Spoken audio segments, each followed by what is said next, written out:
Hello everyone, and welcome to Classic Gaming Today, where we take a look at the gaming experiences of the past through the eyes of the present. I am your host, Tony, and today we're going to look at Heart of the Alien, the cinematic platform adventure puzzle game developed by Interplay Entertainment and published by Virgin Interactive back in 1994, exclusively for the Sega CD. We're going to talk about that game in just a minute, but first, just a little bit of housekeeping. This is episode number 21. That means we are officially legal, and I am having a great time. I do want to continue to build a community, and if you have any interest in reaching out, there's a couple of ways you can get in contact with me. I do have an email address, which is classicgamingtoday@gmail.com. I also have a Twitter account with the handle @classicgamingt. So if you want to talk about the podcast or suggestions for future episodes or feedback on prior episodes or pretty much anything you want to talk about at all, feel free to reach out. I am definitely interested in having the discussion. For anybody who may be new, welcome. I do just want to take a brief moment and talk about the general structure of the episode because, for the most part, we follow the same exact framework for every single one of our episodes. We will always start by talking about the history of the game in question, the historical context. Where does it sit within the overall historical context of video and computer gaming? After we talk history, we will go into a pseudo-review kind of section, and I say pseudo-review because it's not like we are going to assign a point value or an A to F kind of thing, but we do talk about each game from a few different perspectives.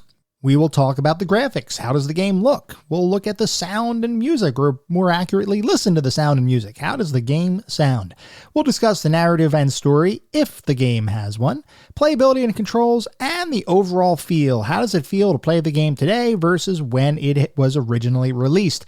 And we do all of that to reach a verdict as far as how well the game holds up today. And to do that, we assign each game to one of several categories. At the very top of our list is the Pantheon of Classic Gaming. If a game gains entry into the Pantheon, you know it is that darn good. You should play it today. Highly recommend it. It is just as good today as it ever has been, and I highly recommend you give it a go. Just beyond the Pantheon are our Golden Oldies. These are games that are still really good games, and I still recommend you play them, especially if you have nostalgia for the game or you enjoy the genre in which the game belongs. It is pretty much a sure thing you're going to have a good time. They don't quite reach Pantheon level, but they are still amazing experiences that you yourself should experience today. Beyond the Golden Oldies are our mediocre mentions. These are the games that start getting into the territory where I can't really recommend to the general population that you play them. They may have aged semi-poorly. They may have had a couple of issues to begin with. I can't really recommend them. If you have particular fondness for the genre and you really want to experience every experience within that genre, go for it. But for the general population, I can't really recommend these titles. And then beyond those, we get to the footnotes. These are the games that are best left in the annals of history. I have played them, so you don't have to. These games I cannot in good conscience recommend to anyone to play. They have either aged incredibly poorly, or they may not have been all that great to begin with. With that out of the way, we're going to start talking about the game of the day, that being Heart of the Alien.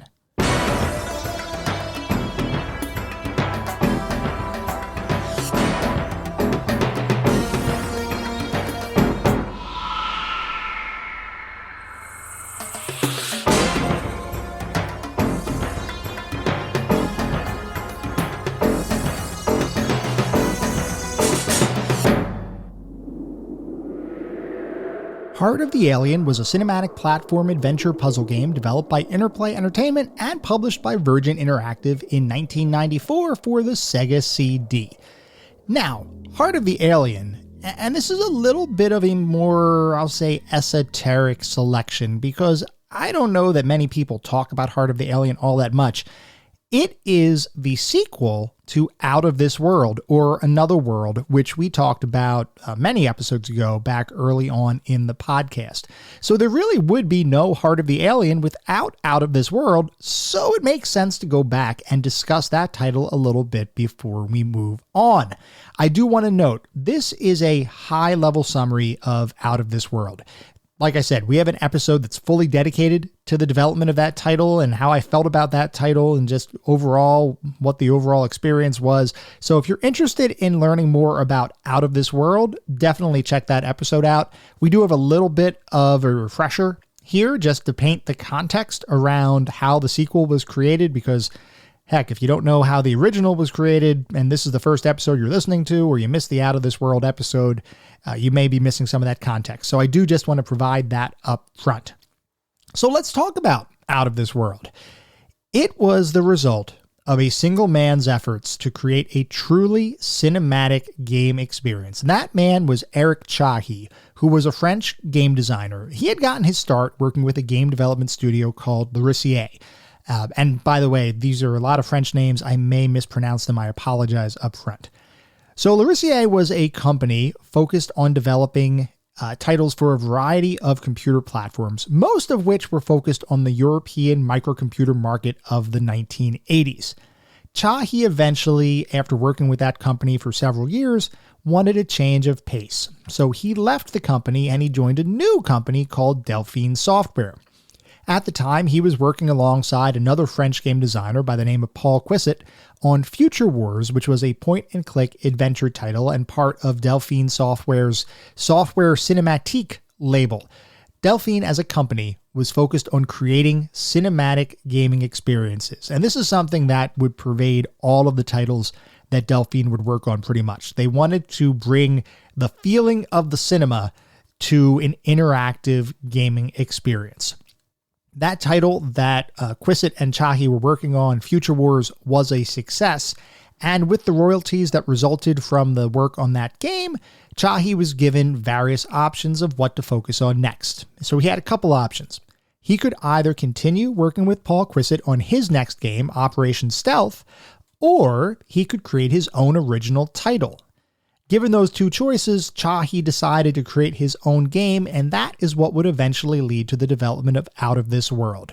So let's talk a little bit about the development and innovations that Chahi would spearhead with Out of This World. First of all, and one of the most in-your-face aspects of what he did were certainly the graphics and just the overall graphical style. Chahi decided early on that he didn't want to create simple raster graphics, meaning every single pixel on the screen kind of mapped out and drawn out. What he wanted to do was do something innovative, and that was to create a true polygon engine. So the way that engine worked is rather than having every single screen in the game or every single character in the game be sprite-based with individual pixels fully defined, he would create an engine that would utilize multi-sided shapes or polygons to draw all of the main characters and foreground objects in the game. The background would still be traditional graphic images kind of stuff, just because it was easier than making the entire game world in polygons. But the polygons that he used were used primarily on foreground objects and characters. And the way it worked was, rather than define every single pixel, if you use a polygon-based engine, what you can do is basically define the individual points of a shape, tell the computer how to join those points, and then tell the computer what to fill those points in with or what to fill those shapes in with. And then bam, you have a polygon. And then if you combine all those polygons together, you could potentially create a scene.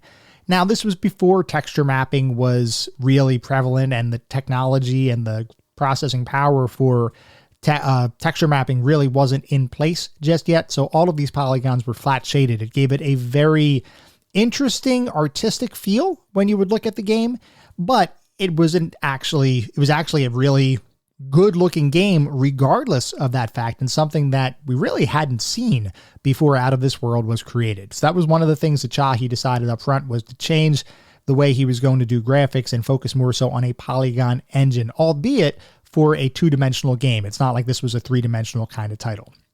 Now, as he went forward to create those graphics, he needed to figure out how he wanted to animate the title. And one of his overall goals was to create a game that was truly cinematic feeling. Delphine Software itself was always focused on the cinematic feel of their games or of their adventures. And Chahi was no different. He wanted to make sure that when you were playing the game, it felt very cinematic, and he wanted to make sure that the animations that would play as you would play the game were incredibly smooth. And to do that, he turned to a technique called rotoscoping. So rotoscoping is a technique where rather than draw animations by hand, frame by frame, or use a computer to interpolate the data between different keyframes of an animation, the way he would do it is he would actually record actions being taken by real people. So he would have real video recordings. And then what you would do is you would take those individual frames of the recording, draw over them, and then effectively you're creating animation. So it's almost like you're playing a video back, but the video has been overlaid by this hand-drawn graphics or hand-drawn images. So in that way, the animation would become very smooth because the animation itself was based on real video. This was a technique that was used a couple times in prior games, most prominently by Jordan Mechner in some of his earlier titles like Karateka as well as Prince of Persia, and had also been used extensively in older Disney animation and Disney films, because one of the things that they would do, especially with scenes like dance scenes or anything where there was incredibly lifelike movement, they would basically use rotoscoping in order to create that animation. And even though it was hand-drawn in that the images were overlaid over the video sequences, it was still based on that rotoscoping technology or technique. Continuing on, one of the other things that Chahi wanted to do in his effort to create a more cinematic experience was to simplify the interface. Around this time, and certainly beforehand, a lot of games were focused on high scores and number of lives, and they'd have some sort of user interface that would depict these more game-like elements to the player. Because Chahi was going for a purely cinematic perspective, he decided that there would be no heads-up display. There'd be no score. There'd be no lives, no continues floating around, no damage numbers or anything like that. It would be basically like you were watching a film, which meant that the way he would frame everything, the way that he would create the interface and all of the elements in the game would have their basis in cinema versus traditional video game design. Now, as he was designing the game, he designed it and worked on it almost entirely as a solo effort, which for himself created a sense to a degree of isolation, and his feelings were embedded and included within the game. So within the game, you would feel this feeling of isolation. You're navigating a desolate alien world. You do eventually find a companion alien, but there's still no verbal communication. There's no natural language discussion between them. There's no real communication that happens in the game at all. It's all visual, and it's all based on the actions that you take or the actions you observe from the other characters. So even though you eventually come upon a companion alien friend who will stick with you every now and then, it's not the full game. It's not like it's a buddy game kind of thing. It's kind of individual sequences or individual scenes in the game. You have this companion working with you, or you're helping him out, or vice versa. But overall, the game did feel like a very solo, isolated kind of experience. And the narrative was very high level, meaning it's not like there was a lot of exposition or text on the screen that talked about the overall story. There were a couple of cutscenes, but otherwise you really had to piece the narrative together for yourself. It was, generally speaking, a sci-fi kind of story where you are a physicist working late in the lab one night and your particle collider malfunctions. You get sent off to a alien world, and then you have to figure out how to survive and bypass all of the obstacles and dangers of that world. So there is certainly a narrative there. It was not something that was super detailed, and certainly wasn't something that was presented directly to you. You kind of had to piece together those elements yourself.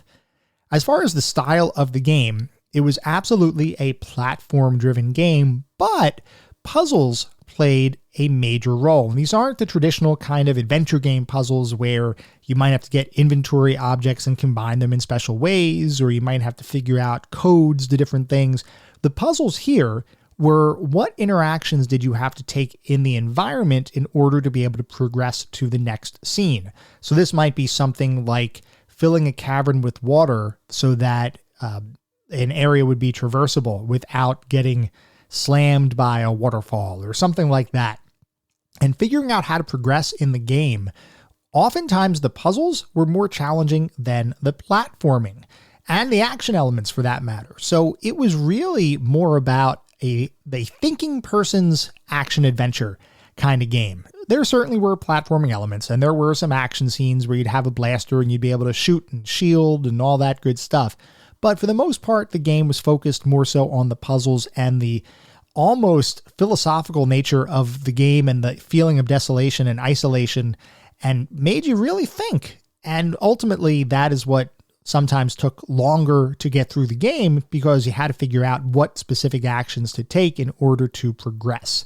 It was definitely a difficult game, but once you know what you're doing and once you understand what those puzzles were and how to solve those puzzles, it could be completed pretty quickly. You could pretty much complete the game in less than an hour. And certainly the more you play and the more times you go through the experience, the more you would appreciate the minimalist artistic design, but at the same time, the quicker the game would become. For me, it became almost like comfort food, where if I had a little bit of extra time, I might pop Out of This World into my Super Nintendo, play it for a bit, because it was just one of those games. It was almost like escapism, and it looked unlike anything that we had seen before. So it just felt like you were playing something truly unique. Out of This World released on the Amiga computer system back in 1991, with other ports that would follow, such as to the Sega Genesis, the Super Nintendo, and the Apple IIgs. In the United States, the game was published by Interplay Entertainment, with all of the aforementioned ports all completed by Interplay as well. Not everything was smooth sailing with these ports. Chahi wanted to control nearly all aspects of his creation. This was his baby. This was something that he had worked on almost exclusively as a solo effort. So he wanted to control pretty much every aspect of his vision. He wanted to make sure the box art was exactly what he wanted. He wanted to make sure that the background music was what he wanted. The overall design aesthetic. He wanted to execute his vision 100% on par or aligned with what he had in his head. Interplay, as the publisher for the title, would make various requests for changes to the game. They wanted to change the music used in the game. They wanted to change the opening cinematic. They wanted to make other miscellaneous modifications that they thought would make the game sell better. But Chahi was adamant in making sure that the final product would align with his original vision. Eventually, along with the help of Delphine's legal team, Interplay relented and left the experience the way that Chahi had originally designed it, which did end up being a wise decision, because Out of This World would receive universal critical acclaim, be included on numerous best games of all time lists, inspire future games such as Delphine's own Fade to Black and Flashback, and also sell over 1 million copies in the years that followed. So, Out of This World was undeniably a success. When the time came to port the title to the Sega CD, Interplay came back to Chahi with a request. At the time, CD technology was beginning to become more prevalent. Prior ports of Out of This World had been to cartridge or floppy disk-based systems with limited storage space, so refinements mainly focused on graphical and musical tweaks between the different ports that were happening. With CDs, however, the amount of storage available for content was dramatically increased, and Interplay saw this as an opportunity.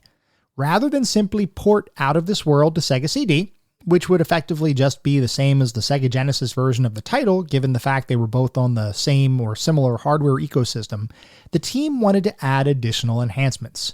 Some of those enhancements, like the addition of CD quality audio versus synthesis-based music tracks, were relatively simple to do, and also for Chahi to agree to. But Interplay had a bigger ask in mind. In order to truly take advantage of the capabilities of a CD-ROM-based system, Interplay wanted to not just port the original game to the Sega CD, they wanted to create an all-new sequel to the title. So discussions began between Interplay and Eric Chahi, as the creator of the original experience wanted to make sure that he was on board. And after several discussions and some prolonged negotiation, Chahi eventually agreed to work on the sequel. So he began constructing a storyline for the title, which would effectively revisit the narrative of the original Out of This World, but from the perspective of the alien companion from the first game. So let's talk about that a little bit. What this meant is that rather than create a brand new scenario, brand new scenes, brand new characters. It would just be a retelling of the original experience just from a different perspective. And in the first game, there were multiple instances where you as your player character would work together with your alien companion, helping him out or him helping you out. And basically, it would all be told from the perspective of you, since you're the one playing the game. Chahi's thought was, okay, keep those same scenes, but flip it. Flip it so that you're controlling the alien, and now you have to kind of go the opposite or vice versa of what the sequence was or what the scenario was in the original title. So as an example, earlier on in the game, there is a jail scene where you have to help your alien companion get out of jail and escape and get to freedom. It'd be interesting if you were the companion, and how would you play that, or how would that scene play out differently? At the end of the day, the result or the outcome of the scene would be the same as the original title, but the actual act of playing it, the experience of playing it, would be different. Chahi believed that seeing those same situations, but from a different perspective, would be an interesting narrative and gameplay experience. And I want to also mention that Out of This World had ended on an ambiguous note. You don't really know how things end at the end of Out of This World. I mean, so you do have an ending. There is definitely an ending there, but as far as what the overall fate of all the characters are, Chahi left it ambiguous, and he liked that ambiguity. That's one of the reasons why he was really focused for the sequel on trying to retell the original from a different perspective versus creating a continuation to the story. He enjoyed the fact that the original title was ambiguous. He didn't want to correct or address that ambiguity. He just wanted to tell more of the same story in the same universe, albeit from a different point of view. Now, for Heart of the Alien, unlike what would happen with Out of This World, Chahi's involvement would be limited to the initial design and narrative concept, because shortly after the release of Out of This World, Chahi left Delphine Software to found a new development company called Amazing Studio. Under that new company, Chahi would begin working on a spiritual successor to the original Out of This World, which would eventually evolve into the side-scrolling cinematic platformer Heart of Darkness. So with that new title taking up most of Chahi's time, Interplay was left to develop Heart of the Alien without Chahi's direct involvement. What ended up happening was a nearly complete departure from Chahi's original narrative. Rather than revisit the original Out of This World from the alien's perspective, they instead decided to continue the story following the end of the original game, with Chahi's narrative being reduced to a short series of flashbacks at the beginning of the new title. The Interplay team made great effort to ensure that the original game's style was preserved, with similar graphics and music to accompany the gameplay. Unlike Out of This World, though, the graphics would be converted into a sprite-based system as opposed to the flat-shaded polygons of the original. This would serve to simplify the creation of the graphics, but would also cause interesting anomalies during certain scenes where various objects and characters would distort. A prime example of this is any scene where you fall into a spike pit. If you watch the midsection of your alien character, you'll see it shift back and forth in an odd undulating ripple, which never happened with the polygon-based engine of the original title. Despite that shift to more sprite-based visuals, the game's graphics were very similar to the original. As for music, the team utilized the original game's composer, Jean-Francois Freitas, to create the soundtrack. Now this next part is a little fuzzy, admittedly. It's unclear whether he was brought on to create CD audio music for Heart of the Alien, which was then reused for Out of This World, or vice versa. Regardless, the music mapped very closely with the original game, owing largely to Freitas' involvement since he was truly the original composer for Out of This World. Now the gameplay would evolve beyond the original game. The sequel introduced an alien whip that could sometimes be used to traverse chasms and other obstacles in an Indiana Jones-esque whip-swinging system. The whip would also serve as your blaster in the sequel, albeit with a different cadence for shooting than the original blaster you'd use in Out of This World. Eventually, all elements of the title would be complete, and Heart of the Alien would launch in 1994, exclusively on the Sega CD and exclusively in North America.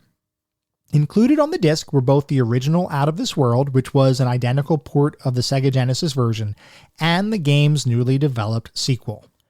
And that sequel was met with a positive critical response, with some media outlets even claiming that the game had exceeded the quality of the original Out of This World. While some would criticize the game's increased difficulty, most agreed that this was a fulfilling extension of the original title's narrative and gameplay. Eric Chahi, however, was not impressed.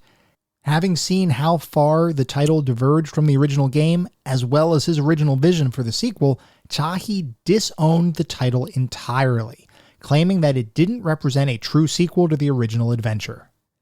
Despite Chahi's assertions and general dislike of the title, that didn't stop the game from gaining a following, so much so that years after its release, a fan and amateur developer took it upon himself to create an unofficial port of the game to modern consoles, using the Sega CD assets as the basis for that port. This even allowed the game to make an appearance on the venerable Amiga platform, which, as we talked about, was the original platform for Out of This World. Heart of the Alien is not as well remembered as Out of This World, with its console and region exclusivity serving to limit its overall reach, coupled with the fact that the Sega CD install base was dramatically less than other consoles of the time, like the base Sega Genesis and the Super Nintendo systems. That's not to say it should be forgotten, however. Interplay took a chance on creating something unique, with Heart of the Alien representing possibly the most limited release of a sequel to a popular title that at least I'm aware of or can think of. If anybody's aware of a more limited release, certainly let me know.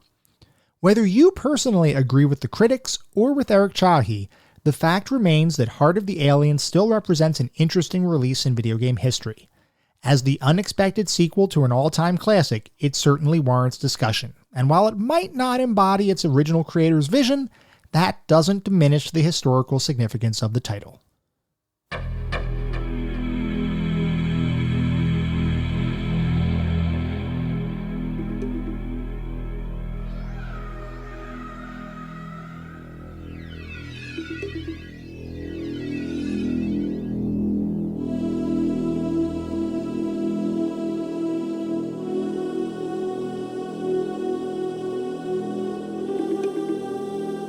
We are now going to transition to start talking about how it feels to play Heart of the Alien today versus when it was released. And trust me, I do have some thoughts on this one, and we will talk about that.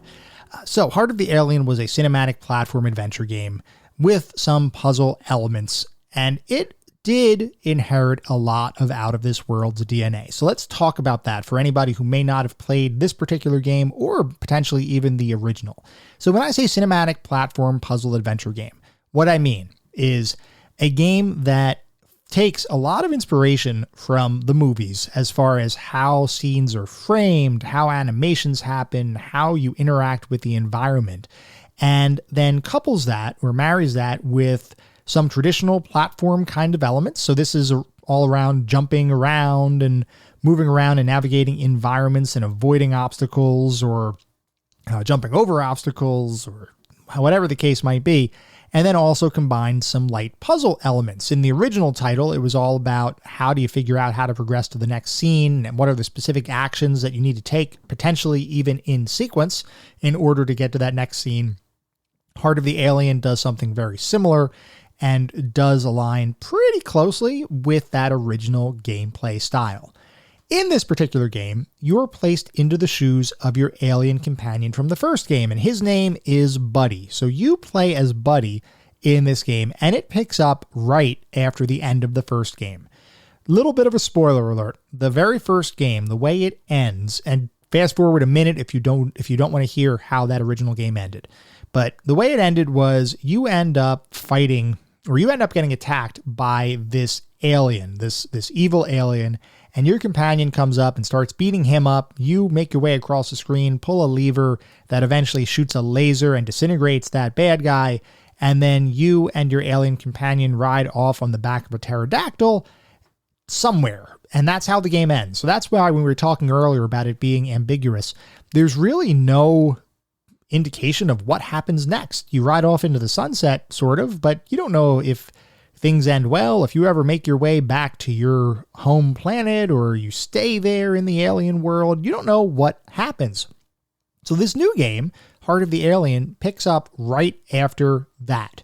So you end up landing in Buddy's village, and at the time, as you land, a series of flashbacks start up. And here's basically the structure of the game.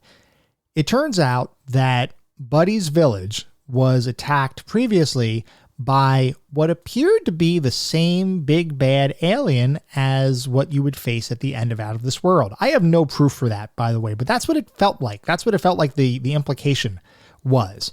So your village is attacked, your friends and family are either killed or kidnapped or captured, and you have to, or you've decided that you have to save the day, and you have to figure out how to save the people of your village and return them to their home. So that then kicks off the game proper. And within this game, levels are structured very similar to the original game. There are collections of screens that need to be completed in some way. That might mean you have to take a certain action. You may need to avoid obstacles or an enemy. You may need to pick up a device and then use it on another screen. So basically, you have to work through these series of screens, and the screens are all tied together into pseudo levels kind of thing, because it's not like you're going into the world and you get to level 1 or you get to level 2, but the game has a password system that makes it so that as you progress from one set of screens or one, in quotes, level to another, you gain a new password, which then lets you start up from where you eventually reached, which is great because the game doesn't have a battery backup or any other way to save it. So if you do want to rejoin progress, or you do want to continue your progress later on, that's pretty much the only way you're going to be able to do that is with that password. Now, I have some comments about the password system, and we might as well talk about them here. Because of the way the game is constructed, and this is similar to the original title, there is an expectation that in order to progress, you need to do certain things or you need to take certain actions. But the game actually doesn't gate you from progressing forward. So what that means is, let's say you're in a series of screens and you have to complete a certain action in order to progress. Let's say you miss what that action is. The game may still let you move on to the next level or next set of screens, and it will give you a brand new password, that new password associated with the new screens. But because you didn't actually do what you had to do, it becomes kind of confusing because the game world itself, the state of the game world, hasn't been updated to allow you to progress even further in that new level. And I'll use one prime example from later on in the game. There is one part later in the game where you have to figure out how to get over this big gap. And what it turns out is that in order to do that, you have to destroy a machine that would then drop, I guess it's a bridge kind of thing, down, and then you'd be able to walk across that bridge or series of platforms to get later on in the level. Well, if you miss destroying that machine, you can still progress to that gap where there's no bridge there, and you may have a new password that they give you, but you're never going to be able to progress over the bridge because you missed something in the prior set of screens. So you have to go back to that prior set of screens. And if you go back and you didn't complete it the way you were supposed to, or you load the game based on that original password, then you have to redo that whole set of screens from an enemy's perspective or from an action's perspective. So even if you cleared out the whole area, the enemies will respawn, which is a little punishing because there was no way you would have necessarily known what to do other than continuing to play it and play it and play it. And granted, this is an older title, and older school titles, generally speaking, were a little bit less forgiving than what titles are today. So it's not unheard of to have to kind of figure out what you need to do, or to kind of figure out what the path forward is and do a little bit of trial and error gameplay in order to get there. But I would have much rather it been similar to the first game. In the first game, if you progress onto a screen and you have not yet figured out what you needed to do to get there, so you somehow got through it, but you've left something unfinished, the game will not give you the new password. The game will still give you the original password that you were on. And you might be scratching your head thinking, well, wait, I progressed like 5 screens beyond this. Why am I not getting a new password? It feels like I should be getting something new. It feels like I've reached a checkpoint, so to speak, that I'll be able to continue from. But Out of This World was intelligent enough, and the design of the game was intelligent enough to be able to say, yeah, you moved on to that screen, but you didn't complete something. So I'm not going to give you the new password because the state of the game world is going to become out of sync. Heart of the Alien didn't really have that design built in. They kind of tried to do it, but they didn't do it all that well. And what that caused to happen was sometimes you were left scratching your head wondering, well, wait, I got the new password. That means I must have reached my next checkpoint. I must have done what I needed to do, when in reality, sometimes you did not. So it's great that they had a password system, but they didn't really implement it the way I would have liked. And it was one of those things where it actually made the game more difficult than what it needed to be, because they didn't have the appropriate gates or the appropriate restrictions in place to make sure that you were actually accomplishing what you needed to do. Beyond that, the game isn't really an open world, so it's not like you could claim, oh, well, there's multiple paths you can go to get to your destination, or any of the other tropes that are commonly associated with open world gaming. This was still a pretty linear experience. There are certain sections and certain levels where you can go in any number of different directions and you don't really know what you're doing. You're just kind of exploring and trying to figure out what to do. And those are okay. That's totally fine. I would just have had the password system be a little bit more intelligent so that you could easily tell when you still need to do something in a certain part of the game versus just allowing you to move on and making you think like you had gotten everything done when in reality you missed going off to the side of the screen. And one of the things that you do have to pay attention to here is even when a screen looks like it might be a dead end, so it looks like you'd walk into a wall if you walk to the side of the screen, in reality, that wasn't a wall. That was just an invisible barrier that you would be able to walk through and get to another area of the game. So the graphics here kind of didn't, or the design, I should say, didn't really lend itself to being able to very easily telegraph when you could move left or right in the game. We'll talk more about that when we get to the graphics section. But still, around the overview of the game, this was extremely more difficult than the original game. And the original game, Out of This World, was pretty darn difficult until you figured out what to do and how to progress through the various scenes. This was really difficult. And we're going to talk more about that in a few minutes. As far as the general controls go, it controls very similar to the first game, but like we were talking about before, the developers decided to add a whip as your primary item, which served both as a whip as well as a blaster. So the blaster was integrated into the whip. It's not like you had 2 separate weapons going on.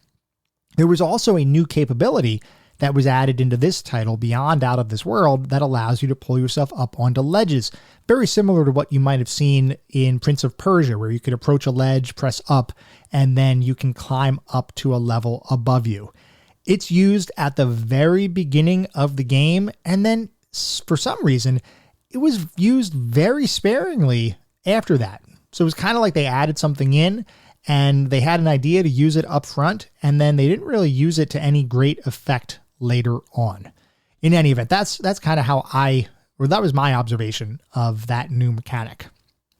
Before we move on to the more review-esque types of things and talk about graphics, sound, and all that good stuff, I do want to look at the back of the box and see what that says, because as you guys know, I enjoy looking at the back of the box and seeing how the game companies, developers, and marketing teams actually tried to sell their title to people who may not have been familiar with it. You might be walking around a video game store or a computer game store, see a box that looks cool, and the only way you're going to know to buy it is if the back of the box or the box itself appeals to you, because especially back around this time, it's not like we had the internet in any pervasive capacity. We didn't have gameplay videos on a YouTube-like system.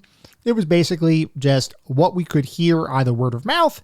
If there were magazine articles on a given game, we could certainly see that, but not everybody had magazines. Most of the time, it was an in-person experience. What does the box say? So, for Heart of the Alien, the back of the box says, Heart of the Alien, Out of This World Parts 1 and 2. Enter the award-winning sci-fi universe of Out of This World. a cool blue world where the past and future coexist, where electric torture chambers are manned by primitive humanoids, and the merciful turn merciless just to survive. Imagine an alien prison, where every passage you enter is one you may never exit.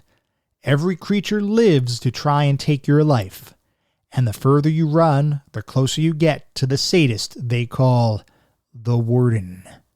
And then there are some screenshots and a couple of call-out text in different colors. So it says, contains 2 complete games, the all-new sequel, plus the original strategy adventure, winner of 4 major industry awards. Award-winning polygonal graphics add a distinct visual style. Solve puzzles and escape death traps with electric weapons, plasma blasts, and inhuman powers. Over 70 challenging rooms filled with mutant guards, vicious beasts, dripping acid, and falling stalactites. Critically acclaimed sound effects and mood-setting music, and movie-like cinematography draws you into the action. So that was how the back of the box tried to sell the game, and, it actually sells it pretty well. It's a pretty good representation of what you get when you play Heart of the Alien, and we're going to talk about the more specific elements of the game right now, and we're going to start by talking about the graphics. When you start playing the game, the very first thing you'll notice is that the graphics do feel like out of this world, which is a good thing. The game appeared to utilize the same kind of flat-shaded polygon system, but in reality, it's sprite-based, and I thought this was an interesting decision. And just so everybody's aware, I don't have a way to decompose the images or the graphics in the game to really say firsthand that, yes, these are sprite-based images. But I did find a technical, tech-centric article that talked about the fact that this game in particular was actually sprite-based as opposed to the true polygonal engine of the original. So I thought, assuming that's true, I think that was an interesting decision. There is definitely difficulty in creating a polygonal engine and polygon graphics for this kind of game. I mean, it took Chahi years to complete his original title. Now, granted, he was working on it primarily as a solo developer and doing pretty much everything except for the music of the game. That was all Chahi, whether it was the animation, the graphics, the overall gameplay, the story, everything was him. So if you have a bigger team, reduces the overall level of effort, or at least reduces the overall time that's required to create something because you have more people that are able to work on it. And I will say, from a graphics perspective, whether it truly was sprite-based or if there were polygons in there or a hybrid of the two, the graphics were a reasonable approximation of the original. And you wouldn't really tell that there's any significant difference if you review the games side by side. That being said, there were some inconsistencies that showed a lack of care compared to the original. And I talked about this a little bit earlier, but anytime you fall into a pit of spikes, which will happen a lot, by the way, but anytime you fall down into a pit, the camera angle has almost like an over top view or tops down view of you falling into this pit. And it tries to show you sort of flailing around before you get impaled by the spikes that are at the bottom of these pits. But what ends up happening is as you flail, your body kind of moves in a weird way. It's almost like a ripple in a water, like in a reflection on water, where the top half of your body kind of shifts one way and the bottom half of your body shifts the other way. And your midsection is almost like this weird undulating rippling thing. And I don't know, it really threw me off, especially the amount of times that happens. It almost made it look like you were kind of a snake, which I could kind of see the alien design. The head kind of looks snake-like, I guess, if you squint a little bit. But the way that the graphics were constructed and the way that happened and the way that that particular animation was handled, it didn't feel normal. It didn't feel natural. That was something that in the first game, every single animation, and granted, they were crude and they were not necessarily the most advanced graphics.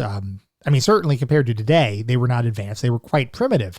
But the artistic style of the first game was phenomenal, and everything felt consistent. Everything felt coherent.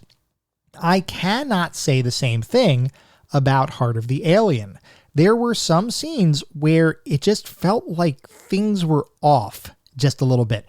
Also, your jump, by the way, the jump in Out of This World felt very normal, very natural. It felt very cinematic. The jump here feels like somebody is getting ready to do a box jump or something, but horizontally instead of vertically. And it just feels kind of weird. And you copy that, or you couple that with the fact that animations, when you do something, whenever you take an action, a lot of the animations will lock you into an action, and this can become very frustrating. The animations themselves, for the most part, other than a couple of scenes like we were talking about, the animations feel okay. But because you get locked into an action when an animation starts to play, you can sometimes get stuck. And what I mean by that is if you do something that's not the right move, you'll likely die, especially if you're in a battle with somebody or you're trying to do something and you've hit the wrong button. You're going to be stuck watching that animation play out. The animation is pretty darn smooth, but you really have no way to get out of it. And the animations are actually, for some things, pretty long too. The biggest offender here is the whip animation, where anytime you try to use the whip, it goes into a fairly complex animation showing you whipping your whip, and it looks awesome. It actually looks really good, but it feels like you can't control the experience then. There is no smoothness there. The animation is smooth, but the controls suffer. So I don't know. It feels like there was some compromises here that didn't necessarily have to happen.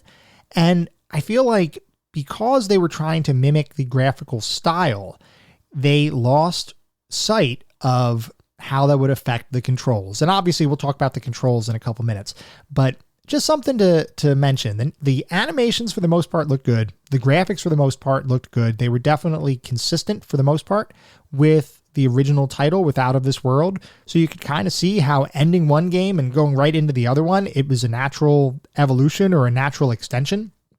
And you could even play both games back to back if you start by playing Out of This World. So it could feel like just a bit of a longer experience if you played the game like that. That being said, there were some inconsistencies here that made the graphics not quite as coherent or cohesive as what we had in the original game. Moving on to the sound and music, I have no complaints here. The music for the title was evocative. It fit in very well with the action, and it felt like it existed within the overall universe of the two titles. There was a consistency for the music in the game, whether you played the first one or the second one, whether you played Out of This World or Heart of the Alien. There was a consistency there, and that was largely driven by the fact that the same composer worked on both titles. So the fact that the similar kind of music, if not in some instances the same music, were used between the two titles made it feel like a cohesive experience from an auditory perspective. So I have no complaints about the sound and music.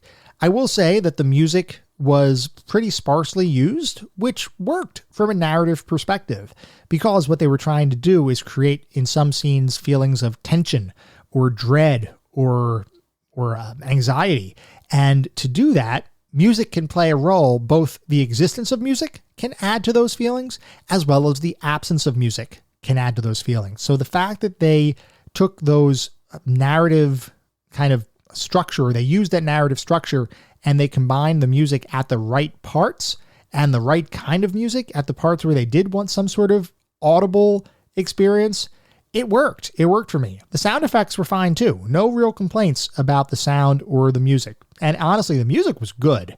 So I actually enjoyed the auditory experience of playing the game. No issue there. Moving on to the narrative and story, we talked about this a little bit. The game picks up right where Out of This World leaves off. So you land from your pterodactyl ride and you recall atrocities that had befallen your village prior to the first game. And it's a little unclear, but I'm assuming that those flashbacks actually lead directly into what your current predicament or what Buddy's predicament is in the first game. When we first meet Buddy in Out of This World, he's trapped in a cage with you in a jail. I'm assuming that that is the result of these atrocities and captures that happened from your home village, where you most likely were captured, your people were captured, your village was destroyed. And in this title, once you once you recover from those flashbacks, and once you go through those flashbacks, you decide that now is the time to make things right. You leave your scientist companion back at your village, and you set off to save the villagers and free them from their captors. So the narrative by itself is fine. I have no issue with the narrative or the setup for the overall game. It's fine. I don't know. It's just fine. It's not particularly awesome. It's not particularly bad. It's just right there in the middle. So really, from a overall setup standpoint, I don't have a complaint. The execution of the narrative, however, is kind of weird. And let me explain what I mean by that. There are sequences in this game, and when they occur, that feel like they were trying to align with Eric Chahi's vision as a retelling of the first game. But then it was made just different enough so that you knew this was a continuation rather than a retelling. It was a very muddled kind of experience. It was like at one part you think, oh, okay, this is a continuation of the story. And then another part you think, well, wait, is this a continuation or is it a retelling? Am I experiencing a flashback right now? Or is it really something that's happening in the quote unquote present? Part of that, or part of the reason why it's a little confusing, is the fact that the narrative delivery was the same as Out of This World, which is to say nothing was explicitly defined and a lot of it is left up to individual interpretation. I do want to dive deeper into one thing that happens around, I guess, midpoint of the game. And this is one where there's a certain event, and I'm not going to give a spoiler, but there's a certain event that happens in the middle of the game that should have had a significant dramatic impact, but it didn't. It was totally glossed over. It did eventually get revisited when you get to the ending of the game, but that ending was also unceremonious. And by the time you finished the title, by the time you finished the game, this one particular narrative event that occurred just felt odd. It was oddly paced. It didn't really have the kind of focus that you would want to see with this kind of event. And I apologize for being vague. I just don't want to spoil, if anybody does in fact want to go out and play the game, I don't want to spoil the particular event. But from my perspective, it wasn't given the amount of gravitas that you would want for something like this that happened. Moving on from that, because I don't want to spend too much time just talking in vagaries, as far as the main antagonist for the game, for Heart of the Alien, he appears to be the same big bad guy from the end of the first game.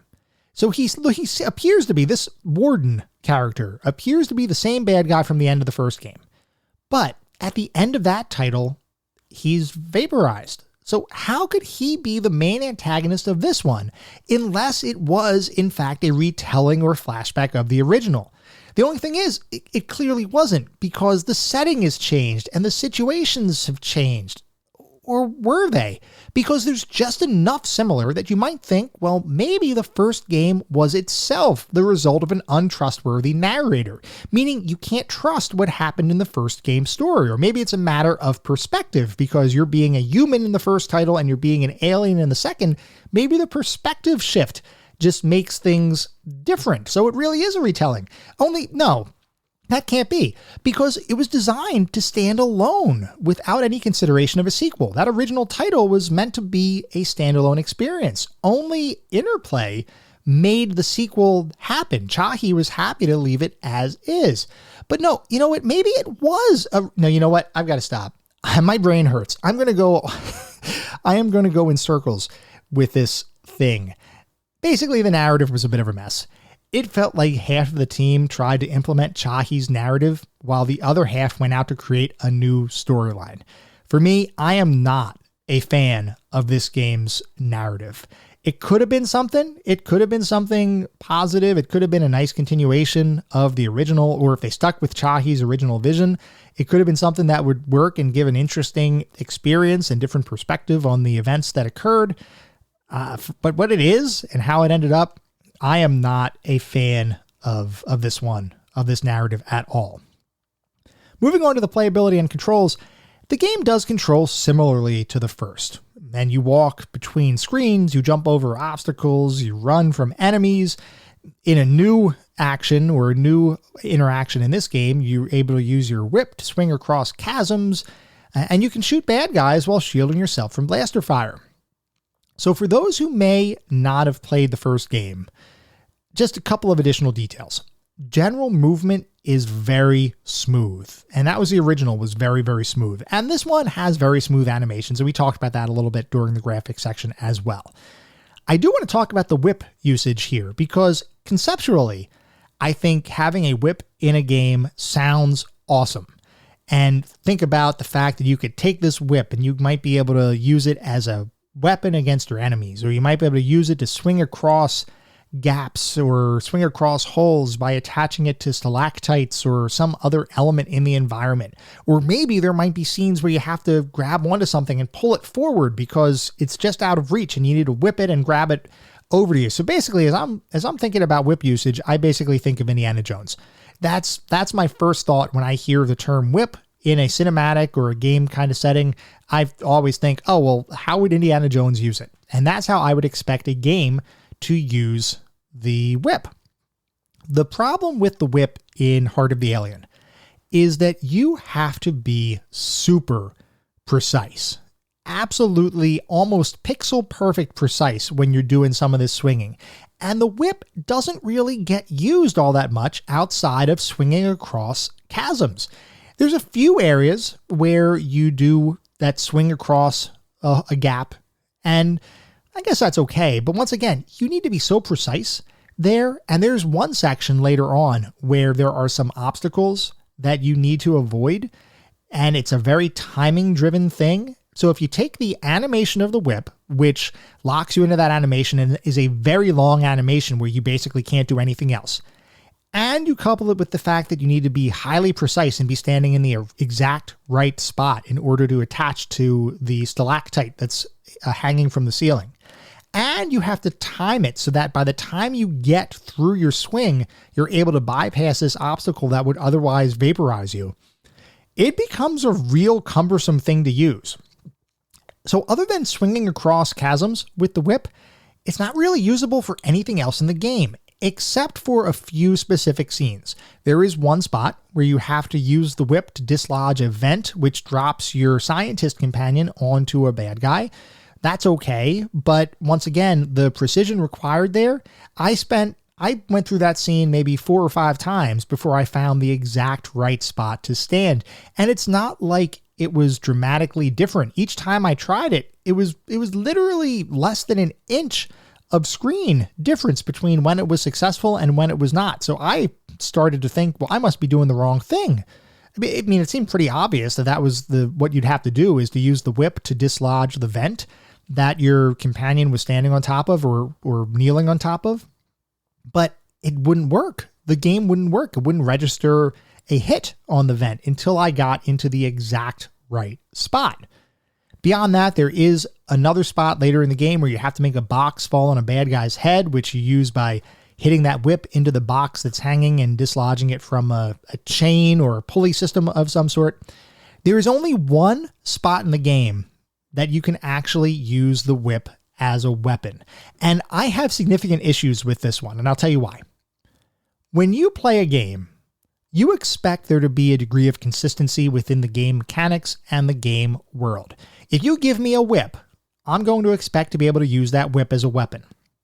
When you can't use the whip as a weapon, and I tried, when I first got the whip, I thought, oh, well, this is going to let me fight some bad guys. And I figured, well, maybe there's certain bad guys I won't be able to use it on. But I tried to use it on some vicious bats, and it didn't work. It just didn't work at all. So I figured, okay, well, then maybe the whip isn't usable for that kind of thing. And the entire game you play through, and the whip is not usable as a weapon. But you get to the very final fight, and the main mechanic of that final fight is using the whip as a weapon. So the entire gameplay mechanic that has been used up to this point gets flipped completely upside down in that one sequence of the game. And I'm not saying that can't happen. And there was a short cutscene that would explain why you would be using the whip like this versus using your traditional blaster kind of thing. So it's not like it was totally untelegraphed, but I gotta say, I do not like a game where, for whatever reason, something that seems obvious, it seems obvious you should be able to use your whip as a weapon. And the fact that you couldn't, eventually you get over that cognitive dissonance and you say, okay, well, I guess the whip can't be used as a weapon. But then it can, and it's just like, why? There was complete consistency was dropped at that point. And I know it sounds like I'm picking on something that was a relatively minor issue, but I will say that I think the game would have been better if the whip could be used as a weapon in every single encounter that you had. If you could use it to whip the weapons out of an enemy's hand, or you could use it to actually kill the like bats or bugs or some other smaller kinds of creatures that would otherwise cause you pain and discomfort, I would have been all about it. I think that would have been fine, but it wasn't. It was just kind of there. And I just felt like it was something that was a half-baked idea. I felt like they could have done so much more with it, and they just didn't. In addition to the whip elements, I'll say, the actual whipping, the whip also acts as your blaster. And for anybody who played the first game, the blaster that was in there was very responsive. You could fire very quickly. The blaster, if you held down your blaster button, you could create a shield. And if you held it down for even longer, you would create a super blast, which would be used or could be used to decimate an alien's shield or to knock down certain destructible walls in the game. And it felt really good to use. The blaster in the first game felt nice. The blaster in Heart of the Alien feels really bad to use. There's a reduced rate of fire, so much so that you kind of have to press the button. It's almost like maybe a half second press or every second it'll shoot. It just felt really slow, especially when you consider that all of the enemies that you fight don't have that limitation. They fire as quickly as you could in the first game. So why are we restricted to only firing with such a much slower rate of speed? You couple that with the fact that if you hold the button a split second too long, you can't shoot. Instead, you create a barrier. It throws off the entire rhythm of combat. And the enemies that you're fighting will keep creating barriers. And if you miss the split second where you have to just press the blaster button and actually shoot them before they have a chance to put their shield back up, it's going to be a prolonged battle that is absolutely unnecessary. It unnaturally pads out the game a little bit. It definitely makes the rhythm of combat feel off, and it was a significant downgrade from the first game's blaster play. Also, when we talked about this a little bit before, but it warrants mentioning one more time, I thought climbing ledges could have been a worthwhile addition, but considering it was barely used in most of the game, it just felt like a simple, unnecessary add-on. Once again, another example of something that was, to a degree, just half-baked in comparison to what I would have wanted. So overall, how does it feel to play the game today? As you might imagine, I have some thoughts. On one hand, for the most part, the game looks and sounds like out of this world, which is a good thing. I adored the first game's overall style. I really enjoyed the music. I think it truly is a classic. So the fact that this game is a reasonable kind of facsimile of that first game, at least from a graphical and sound perspective, for the most part, that's a good thing. But I truly feel like Heart of the Alien has none of the heart of Out of This World. The storyline is muddled and doesn't make a ton of sense, especially the ending and some of the ways it seems to flip-flop back and forth between it being a retelling of the original versus a brand new story. It just did not work for me at all. The controls are not great. Movement around the game world requires an insane amount of precision. You need to be exactly on certain pixels for your whip to attach to a stalactite to cross a chasm. If not, it just looks like you're randomly whipping the air for no reason. Blasters feel awful. They feel totally different to play. Even if I divorce myself from the memories of the first game, it just doesn't feel responsive. The animations are smooth, But because of how they were designed, if you take an action, you're going to be locked into that given path for a period of time, which makes the overall control feel awkward and disjointed. And the difficulty. Oh my God, the difficulty. It was obscene. Every screen, I'll say almost every screen is designed not to challenge you, but to break you. There is no balance here. Everything feels like an intentional punishment. It felt like we must have pissed somebody off to have this much hate thrown at us. You'll encounter a ravaging beast, bottomless pits, dripping acid, noxious plants, and killer bats in the first 5 screens of the game, and it only gets worse from there. Couple that difficulty with the required pixel-perfect precision, and it is a recipe for disaster. The other thing, and this was really frustrating, by the way, the game will randomly think that a pixel of your hand protruding from behind a barrier will open yourself up to utter death from an enemy's blast or fire. So if you just inch the littlest bit beyond your barrier and the enemy is firing, because remember, the enemy can fire at least twice as fast, if not more so, than you. The enemy can fire blaster shots continuously. You cannot. If you inch too far up and it nicks your hand, you are dead. And then finally, you want to use the whip as a weapon, but you can't. The game won't let you until you finally can right at the end of the game. And I just gotta say, why? Bottom line, I did not enjoy this game. And I am so confused as to what most critics of the day were thinking when they claimed this game was better than Out of This World, which from my perspective is a true classic. Heart of the Alien feels bad to play. It is more frustrating than fun, and it has none of the narrative nuance or gameplay balance of the original. Even if I consider it as a standalone experience, I cannot recommend anyone play this game. It is just not fun. And I'm not one of those guys that doesn't like a difficult game. I enjoy difficult games. This is just not fun. I 100% agree with Eric Chahi. This is a game that shouldn't have been made and should not be considered a sequel to Out of This World. To put it another way, the only reason I decided to make a whole episode on Heart of the Alien was to warn others not to play it. This was not on my original episode schedule, but once I experienced it, I felt compelled to talk about it. For those and numerous other reasons, I believe Heart of the Alien should remain a footnote in gaming history. It happened, sure, but it shouldn't have. This is a prime example of how difficult it is to capture lightning in a bottle twice, especially when the original creator of that lightning can't lend their own personal, unique touch to the experience. Play this one at your own risk. For me, though, I have no intention to revisit the game ever again. I'm glad I played it, if only because I'd always wonder how the Out of This World story would continue. Now that I've experienced it, though, I'd rather forget it ever happened. Go back and play the original if you want a worthwhile experience. This game just is not worth a playthrough.